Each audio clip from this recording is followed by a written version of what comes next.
দর্শক, স্বাগতম বিজনেস মিররে। চলুন জেনে নিই আজকের শীর্ষ ব্যবসায়িক খবর। সরকার G2G পদ্ধতিতে 2026 সালের জন্য পরিশোধিত জ্বালানি তেল আমদানির সিদ্ধান্ত নিয়েছে। একই বৈঠকে 1 কোটি ই পাসপোর্টের কাঁচামাল ও 57 লাখ বুকলেট সরাসরি ক্রয়ের অনুমোদনও দেওয়া হয়েছে। বিদেশে থাকা বাংলাদেশি করদাতারা এখন মোবাইলের বদলে ইমেইলে ওটিপি পেয়ে অনলাইনে আয়কর রিটার্ন দাখিল করতে পারবেন। এনবিআর জানিয়েছে এতে কর দাখিল হবে আরও সহজ ও ঝামেলামুক্ত। লঙ্কা বাংলা ফাইন্যান্সের চেয়ারম্যান মোহাম্মদ আব্দুল মোইন তার স্ত্রী ইফাত হককে 96,50,000 শেয়ার উপহার দিয়েছেন। শেয়ারগুলোর বর্তমান বাজার মূল্য প্রায় 13,22,00,000 টাকা। অন্তর্বর্তীকালীন সরকার আজ আইএলওর 3টি কনভেনশনে স্বাক্ষর করেছে।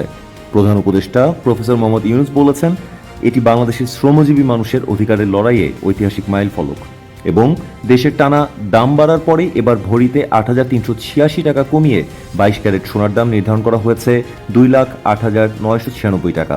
নতুন দাম কার্যকর হবে বৃহস্পতিবার থেকে। দর্শক, এই ছিল আজকের বিজনেস আপডেট। দেখা হবে আগামীকাল নতুন কোনো খবর নিয়ে।